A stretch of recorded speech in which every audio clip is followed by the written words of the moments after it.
how to build an e-portfolio for your freelancing business. So if you are a startup freelancer or a service-based business na wala pang portfolio and you want to build one for your services to qualify or to get clients without spending on expensive tools and software, in this video, I will show you kung paano gagawa ng e-portfolio funnel with System.io. So what you will learn is that what is an e-portfolio, why is having an e-portfolio important, website versus landing page, the flow of an e-portfolio page, requirements to build an e-portfolio, and a quick tutorial, which is the build with me. So first thing first, what is an e-portfolio? An e-portfolio is a digital. It is an online collection of work that showcases an individual's learning skills and achievements over time. It's essentially a digital version of a traditional portfolio, but with the added benefits of being online and accessible siya 24/7, as well as featuring multimedia formats like images, videos, and audios. Isa to sa advantage kapag meron kang e-portfolio kasi link lang yung ibigay mo sa yung mga prospects or sa mga interested sa business mo, and then they will get the information na kailangan nila in regards with your services. And makikita din nila doon yung mga achievements mo, yung mga testimonials, yung mga nagawa mong mga past projects na hindi mo na kailangan na explain sa kanila through chat, right? The second thing is that why is having an e-portfolio funnel important? So because kung meron kang e-portfolio, pwede mo kasing i-showcase yung mga expertise mo, yung mga achievements mo, yung skills mo, and this is also the best way to attract and qualify your clients or your prospects para hindi ka na manual na mag-PPM sa kanila if they are interested with the service kasi makikita na nila agad doon sa portfolio, and by that malalaman na nila sa sarili nila na kung para sa kanila ba yung service, and also you can filter din 'no yung mga clients na interested talaga sa service mo. And another thing is that it will help you stand out from the competition from your competitors. Having an e-portfolio is your edge talaga na magiging competitive sa line of business mo. And also, kapag meron ka kasing portfolio, your service is looks like professional and legit, no? And now I will discuss about ano ba yung website versus landing page kasi marami din ang naguluhan kung ano ba yung pinagkaiba ng dalawa na ito. So first thing first, a website is a collection of interconnected web pages under one domain serving as a digital storefront of a business or individual. So ang purpose ng website is provides information, showcases a brand, and facilitates various interactions like e-commerce. The structure is that it composed of multiple interconnected pages allowing for exploration and navigation. The focus, it is very broad, offering a wide range of content and functionality. So here is an example of a website. So right now guys, ay andito tayo sa aking website, no? This is my personal brand na website, yung rosecomeran.com. And you will see here different pages as you can see dito sa taas. So as you can see here, kung i-click mo itong about, you will be directed to the about section ng aking website. And kapag blog, ganun din po, mapupunta kayo sa blog post. There you go. And if contact, sa contact page ka naman malaland. And about what else? Under shop, you'll be directed to the shop. Okay? So this is a standard or a typical example of a website. Simple website lang ito guys. Kung saan you can showcase your services, your products if you have, no? And that is one of the best thing of having a website sa business mo is that mayong pupuntahan si customer kapag gusto nilang malaman pa kung ano yung mga ino-offer mo. No, so makikita nila lahat ng information mo sa website mo. Next is what is a landing page? A landing page is a single web page designed for a specific marketing or advertising purpose. So this is designed to convert visitors into leads or customers, often for a specific campaign. The structure is that single, standalone page with minimal distractions. The focus is targeted and focused on a specific goal or offer. If you go to my landing page for my ebook, is that you will see here less distractions. Wala kang makikita ng mga links dyan, no? Walang masyadong i-click. But the page has only one purpose, one focus, which is to get your name and your email address. Because the goal of this landing page, so this is an example of a landing page. So this is a lead gen funnel. Okay? So ang focus lang po nito is to get the name and the email address ng tao kung sino man yung magla-land dito sa landing page nito. As you can see, walang ibang i-click dito kundi yung button lang. Because it has one main purpose, which is to get your name and your email address. There you go. Okay? So, I hope that nakita nyo po yung difference between the website versus a landing page. So, if you want to build your list, your email list, I prefer na gumawa ka ng landing page, no, to get leads. And if you want to sell your products, it's better to have a sales page for that product for more conversion rather than ilagay mo lang siya sa website mo and ayun nga, if you will just drive traffic to your website, so pagdating ng tao dun sa website mo, since marami siyang i-click, maraming links, mawawala siya sa focus and it will be hard to convert. Next is the flow of an e-portfolio landing page. So here, andito tayo sa landing page ko for my landing page na service. And you will see here, ito po yung mga flow or ito yung pagkakasunod-sunod ng mga section na nilagay ko sa aking portfolio. So, it's up to you if you will follow this flow or pwede mo din siyang dagdagan or pwede mo ding bawasan. And as you can see here, may mga menu ako sa taas. But guys, if i-click mo nga itong services, no, mapupunta ka pa din dito sa baba. But you stay on the same page. No, hindi siya nag-open ng another page. Others call this a one-page website.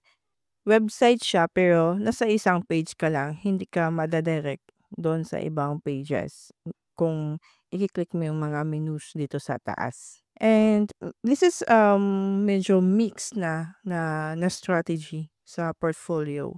Kapag sinasabi natin landing page is, yun yung page kung saan mo dadalhin yung traffic mo. I really don't know the term na itawag dito guys kasi mix na nga po yung strategies na nilagay ko dito. And again, just a disclaimer, I'm not an expert when it comes to funnels. What I'm sharing with you is my personal experience and knowledge about funnel and how it works and how it can help you in your business or in your freelancing business. It is because, guys, when we talk about funnels, marami kasing klase na funnels. And also landing pages, maraming type of landing pages, hindi lang siya iisa. So, I hope that I won't confuse your mind in this one, no, dito sa pinakita ko na portfolio ko, no. Right now, I will explain to you kung ano yung mga sections, kung ano yung flow na ilalagay mo kapag gagawa ka ng portfolio mo. Okay? So, first thing first, dito sa first section is you will have a logo. Kahit simple lang na logo pagdating dito. And also a navigation bar, this one. And the second section, we call this a hero section. So, dito makikita mo yung headline, tapos yung headline, and then yung sub-headline, and then the CTA or the call to action, and also yung image mo dito. Or this one can be a video or an image. Okay, depende sa'yo. Ang pinaka-importante kasi dito sa hero section, guys, that your headline. Kasi ito yung unang makikita and then unang mababasa talaga ng prospects mo. So, make it bold, make it readable, and make it persuasive. So, yung pinaka-advice ko dito pagdating sa headline mo. tapos CTA, and then the next one is yung mga tools na ginagamit mo sa iyong service. So, if you are a landing page designer, so ilagay mo lang dito yung mga main tools na ginagamit mo. For example, this one, System.io, Go High Level, Figma, Canva. So, if you are a video editor, so you can add like Premiere Pro, CapCut, or ano pa ba yung iba't ibang mga video editing tools na ginagamit mo. So, you can add it here. On the next section is the pain points or yung problems na araw-araw na hinaharap na yung target audience or ng clients mo. So, you can add at least 3 lang, no, na pain points. So, ano-ano ba yun? So, you need to create a market research din talaga. Kung ano ba yung pain points nila, ano ba yung problema ng mga magiging clients mo na makatulong ka sa kanila. So, don't forget to add a CTA, and then after the pain points or sa problems is the solutions na meron ka. What are the services that you have that you can help the client solve their problems? Okay, for example, this one, since medyo madami-dami nga din ako ino-offer ng mga services, no? So, nilagay ko na sila dito lahat. Pero ang pinaka-main offer ko talaga ay landing page design or funnel design. I also add a web design, a graphic design, copywriting, email marketing, video editing.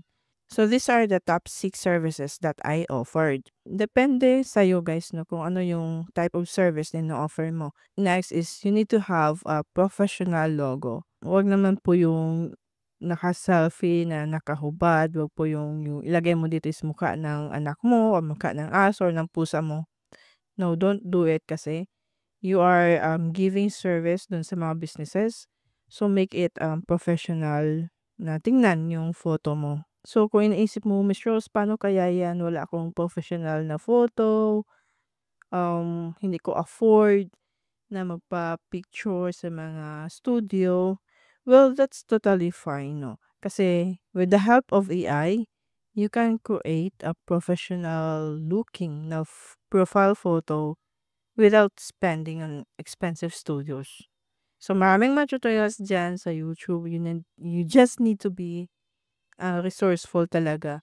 May mga tutorial dyan kung paano mag-convert or paano gagawa ng professional photo na i-upload mo sa isang AI na software. Okay?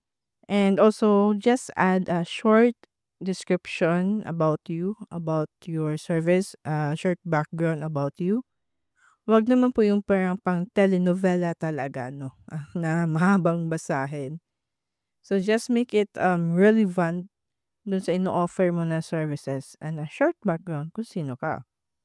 And then, the benefits, why they need to choose you compare sa ibang mga freelancer. Ano yung makukuha ni client sa'yo? So, you can add at least 6 benefits. And next section is the testimonials. So, if you are just new sa freelancing world and wala ka pa talagang experience sa mga clients, wala ka pang paid clients, wala pang feedback, well, you can skip this part. Okay? And for those na mayroon ng experience and then may mga feedbacks na may mga testimonials, so you can add it here. The more, the happier. Okay? Mahalaga talaga guys, isa din to sa mga natutunan ko no, sa freelancing. So, if you have client, it is really important na you will ask a feedback or a testimonial. So, tanongin mo si client, pwede bang humingi ng video testimonial or text testimonial? Kasi gusto kong i-add sa aking portfolio. Next section is all about your work. So, dito muna i-showcase yung mga past projects mo sa mga past clients mo. So, what if Miss Rose wala pa akong projects, wala pa talaga akong clients? Well, you can just create a sample of your work and i-add mo siya dito. Or you can ask a friend, pwede mo tanongin sa kanya na, friend, nag-offer kasi ako ng video editing right now. Pwede ba kita gawan ng video in exchange of testimonial or feedback? And then, okay lang ba sa'yo na yung ginawa kong video ay ilagay ko sa aking testimonial? So, you can add here, it's either video or images, okay? So like this one for landing page designer, you can add your past projects here, mapa, paid man or personal projects lang. So you can add here as many as you like na mga projects mo. And on the next section is the how this work. Paano ba yung process mo? So you can add here like 3 to 5 process, depende sa'yo. And ito sa akin is 3 process lang man, like discovery strategy session, tapos custom landing page design, and then launch and optimization. And depende na din kasi yan sa service na ino-offer mo. And next is the certifications and expertise. So if may inatinan ka na mga online training before or offline training, tapos may binibigay sa'yo ng mga certificate, then you can add it here because it will add authority, and the clients will say talaga na you are very serious and you are expert in your craft kasi nga may inatenan ka ng mga training to improve your skills. So you can add that one dito sa section na ito. Next section is the FAQ. So you can add FAQ sections. Ayan, like this one. And next is the footer. Just add a simple footer lang naman, and if you can have privacy policy and terms and conditions, much better. So guys, those are our flow, no, dito sa ating portfolio landing page. And sana ay nakakuha ka ng idea kung ano ba yung ilalagay kung gagawa ka ng portfolio mo, ano yung pagkaka-arrange, yung pagkakasunod-sunod. Okay? So next is ano naman yung ating e-portfolio funnel.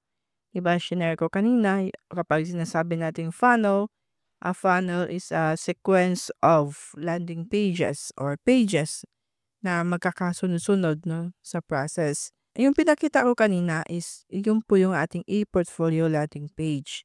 And the second page na makita ni client is the booking page, and then the third page is the confirmation page. So ngayon naman, I will share with you kung ano yung stages, kung ano yung mga pages. So for this one, this is the first page na makikita ni client, no, kapag shinare mo yung link mo.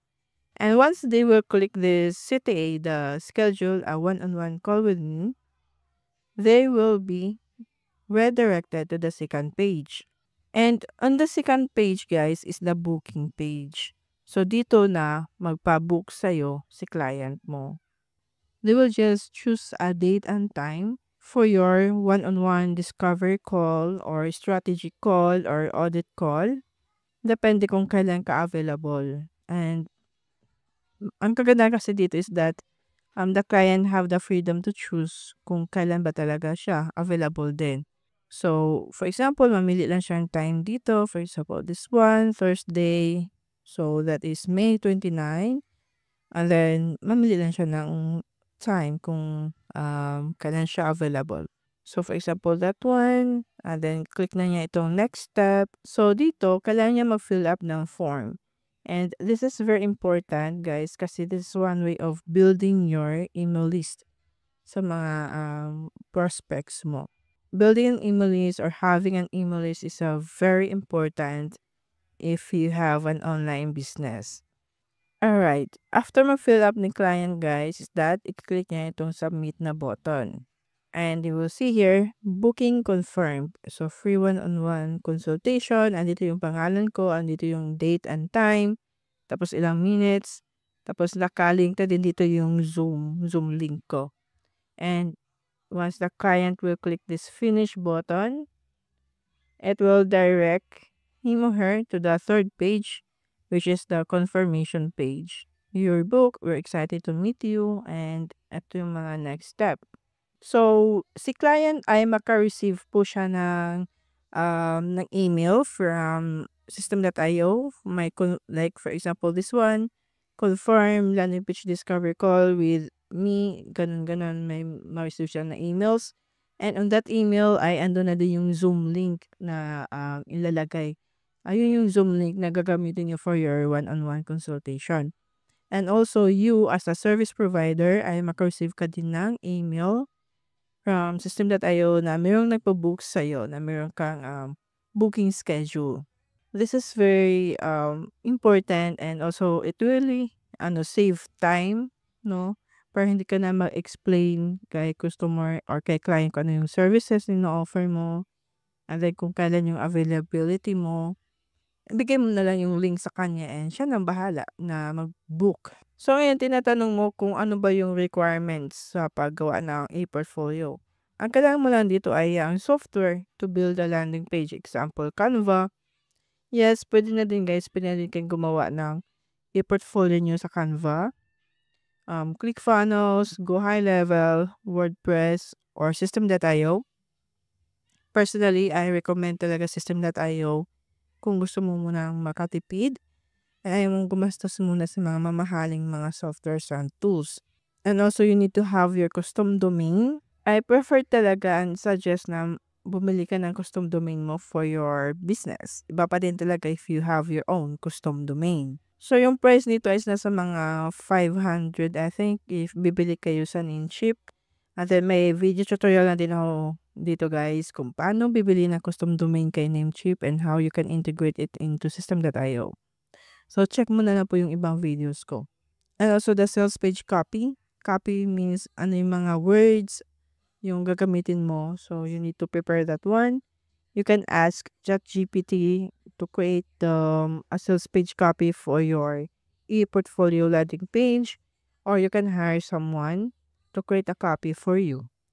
And another thing is the graphics, images, and videos na gagamitin mo sa yung landing page, yung logo, yung mga images, and a lot more na tingnan mo na po yung example guys kung ano yung mga images na nandun. And mostly dun sa mga graphics na ginamit ko, ay ginawa ko lang din sa Canva. Next is build with me. So right now, I will just show you basic lang na example, no? Kung paano mag-build inside System.io.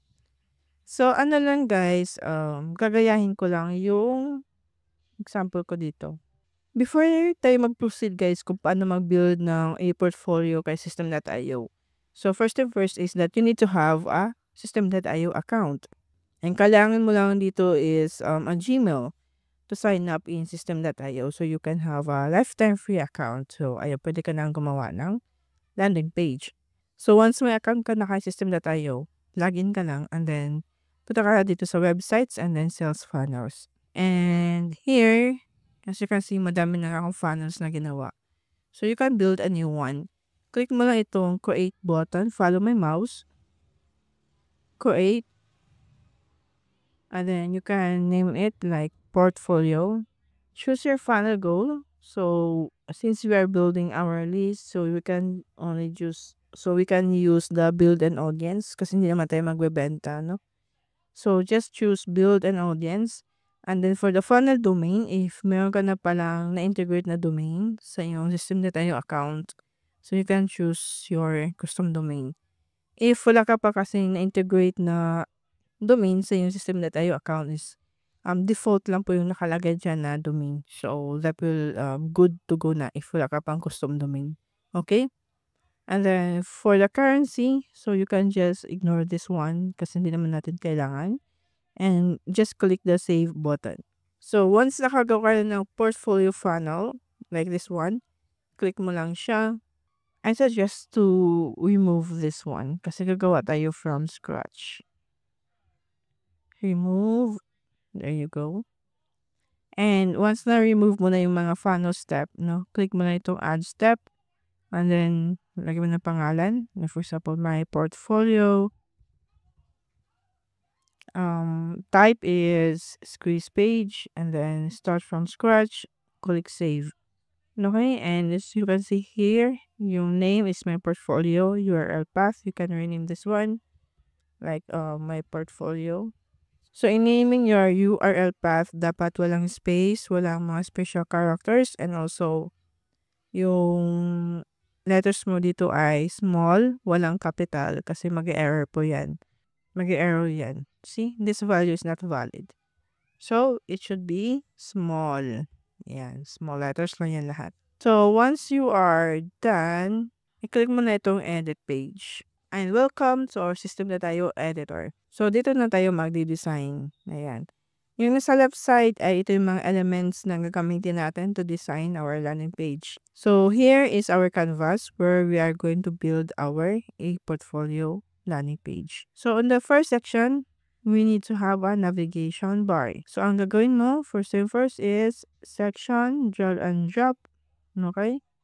And you can just delete this row and I will just add a row. Oops. Hold on. So, as you can see here, dito sa ating navigation section, ay may dalawang column.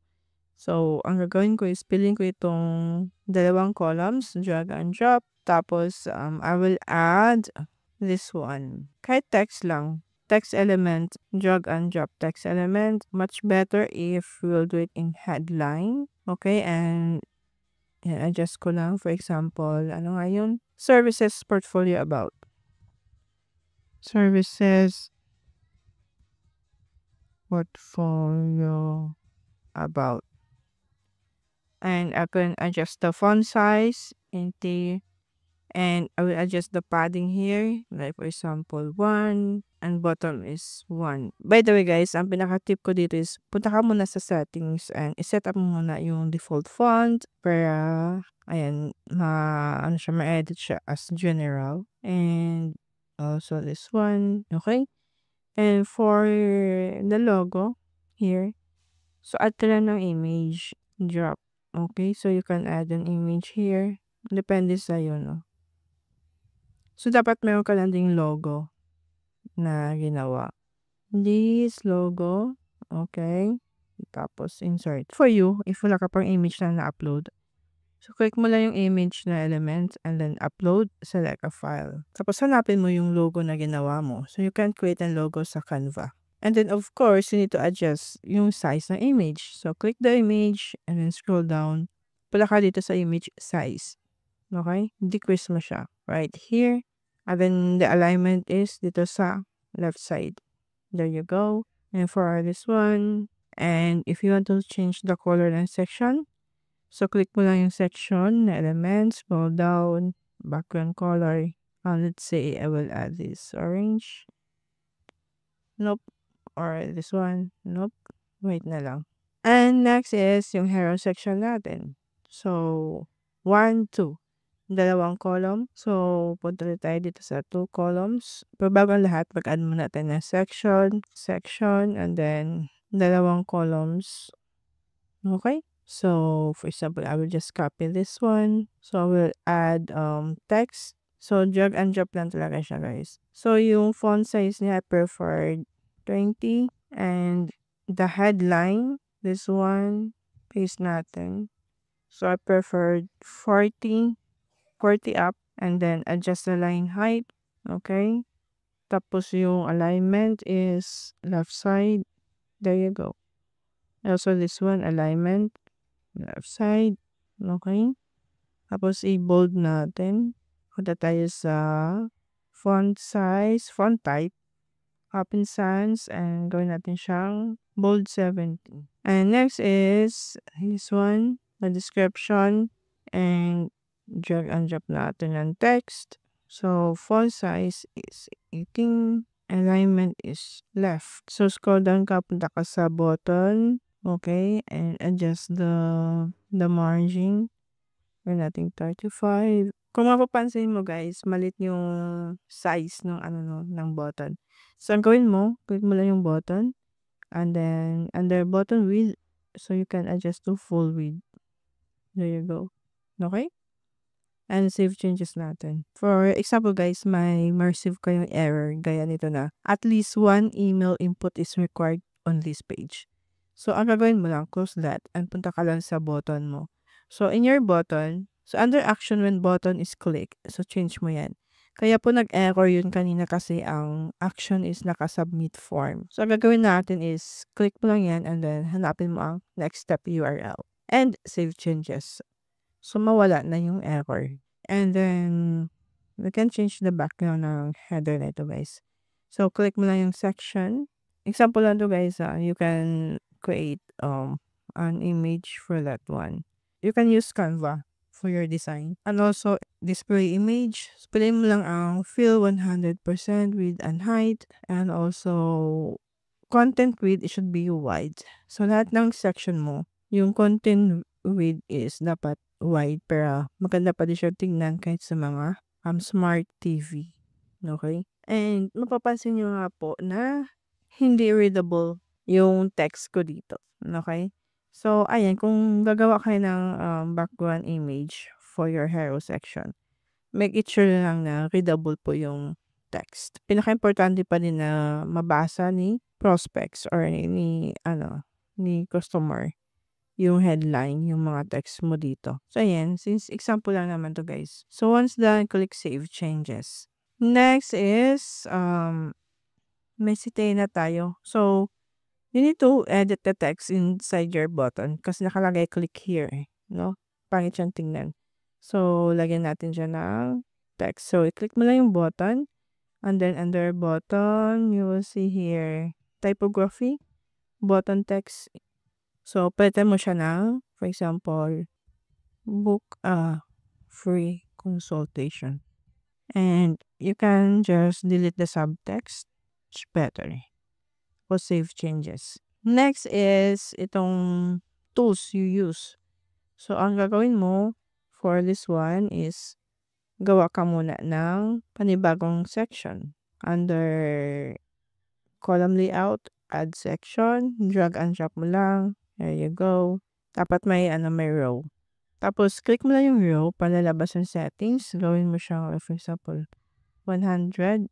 So, nung change natin yung margin, bumaba yung row.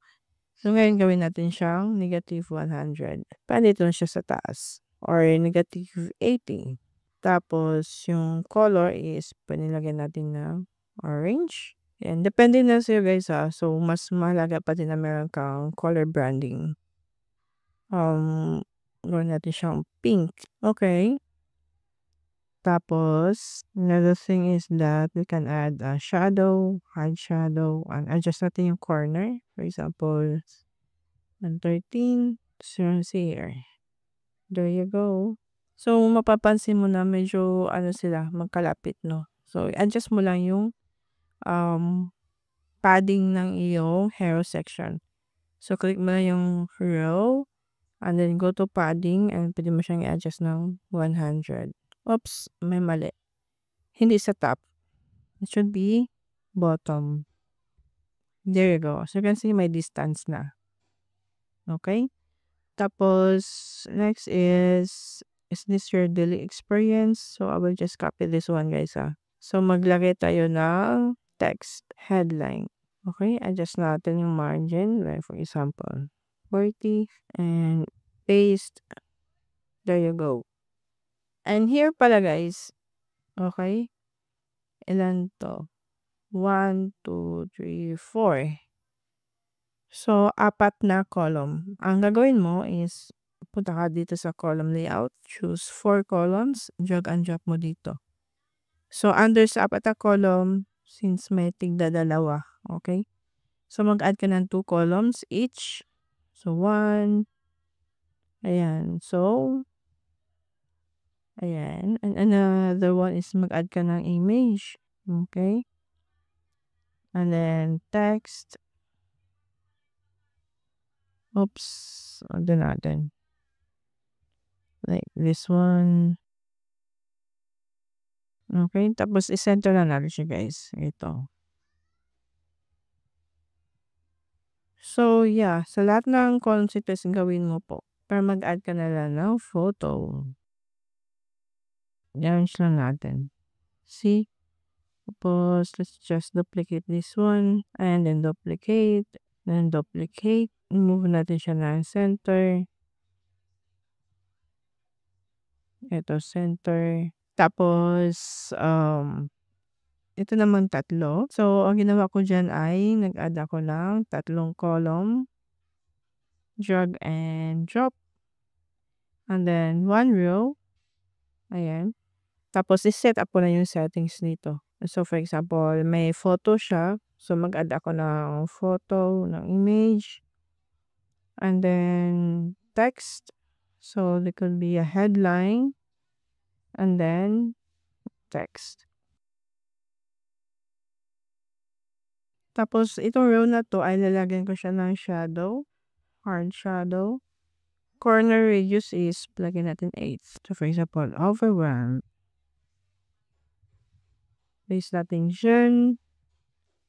And then this one. There you go. Tapos i-copy na lang natin 'to. Copy and drag.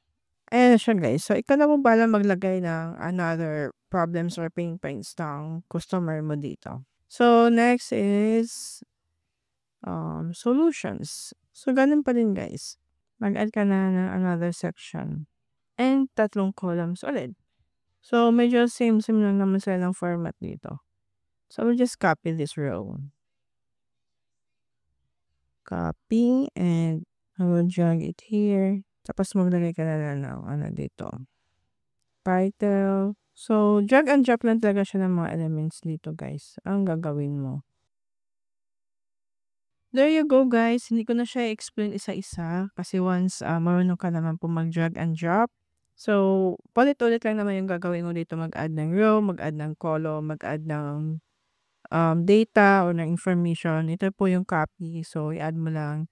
So, ayun siya guys. If you have questions dito sa part na ito, just let me know. Kasi hindi ko na siya ipakita sa yung step by step talaga lahat-lahat because it will take us time. And also, if you wonder paano mag-add ng footer, punta ka lang dito pala sa blocks. And then, punta ka sa page footers and you can choose dito. Depende sa'yo. For example, this one, you can just drag and drop here. Save changes. So, ayun siya guys. And next is para naman dun sa booking page natin. For the booking page, dapat meron ka na na-install na Zoom or Google Calendar sa yung System.io account. So, to do that, punta ka lang po dito sa settings, click your profile, go to settings, and then go to integrations. And may makikita ka dito na may integrations na dapat na gawin mo. So, for the Zoom, meron akong tutorial dito. May ginawa na po akong video tutorial. So, inside my channel. So, check mo lang po yung Zoom integrations into System.io. And for the Google Meet, Google Sheets, Google Calendar ay wala pa po.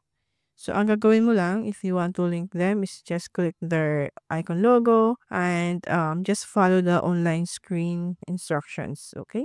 So, after that, if meron ka ng na-link na Zoom or na calendar, balik ka lang sa yung funnels and then punta ka sa add step. So, lagyan natin siya ng booking page. And then, choose type. Squeeze page lang siya, guys. Kasi kapag thank you page is wala na yung calendar option. So, squeeze page pa rin yung piliin mo. Start from scratch. And, ayan. Lagyan natin book here. And then, edit page. So, dito you can add a section. And then, headline text. For example, book now. So, after that, maglagay ka ng calendar. Hanapin mo lang dito sa left side. Na makita ka na form. Under that form is calendar. Okay? So, sa calendar, i-drag and drop mo lang siya dito. There you go. Automatic na yan. So, i-click mo yung calendar settings. Tapos, i-set up natin yung settings niya kasi. Step 1, set up your booking details. Next step, time format. So, dito sa event, so please follow my tutorial on about how to add calendar to your System.io account. Kasi may gagawin kang calendar doon. Kasi pag nagawa mo na siya, tsaka mo na ma-add ng event dito. For example, event, add free one-on-one consultation. And then after that, makita nila dito. So, for the step 2, you can maximize this one. And for the thank you, ito po yung confirmation. So, you can add sub-headline. And for this one, you will have an option. Do you want to redirect users after booking? Pwedeng no redirection or you can add to the next step or you can add a custom URL. Depende sa'yo. So, yung pinakita ko sa'yo kanina ay yung nilagyan ko na to the next step. So, kaya meron tayong third page. So, after na mag-fill up ng form, pwede mo siyang dalhin sa another page or wala lang, wala siyang gagawin. You can choose no redirection kung wala ka ng plan. Tapos yung time format, you can choose 12-hour pala or 24-hour. Mine is I prefer 24. And you can choose the titles color, text color, select this background color. You can choose this one. Save changes natin. So, exit natin para guys. And dito sa portfolio natin, balik tayo. Make sure po na yung button, yung setting natin dito, click mo lang. Yung action when button is click is naka next step URL. Huwag mong gawing submit form kasi wala namang fill up na form. Show pop-up, no need. Open URL if meron kang specific na URL. And download file if kailangan mag-download ng file. But for this one, sa ating portfolio funnel, the best thing is dadalhin natin sila sa next step URL. Save changes. Okay, so titingnan natin ngayon if view funnel step natin guys. So ito po yung nagawa natin, no? Okay. At your end guys, it will take time po talaga sa pag-design or sa pag-build ng portfolio funnel mo. And if you want to have an idea, yun nga, you can check my flow dito, no? Para hindi ka mawala kung ano yung ilalagay. So, you can get an ideas here.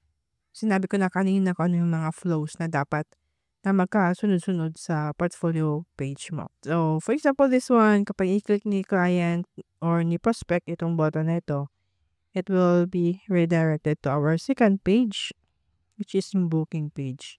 So, this is just a simple demonstration on how you can build your portfolio. Take time to design your portfolio funnel kasi yun nga talaga yung pinaka-asset mo sa inyong freelancing business. If you are very new to System.io, also it will take time for you to navigate the System.io editor and just keep on creating design and ayun nga, you can watch my other videos po talaga to learn more about System.io. And yes, I hope that you get an information and data and idea kung paano mag-build ng portfolio funnel mo inside System.io.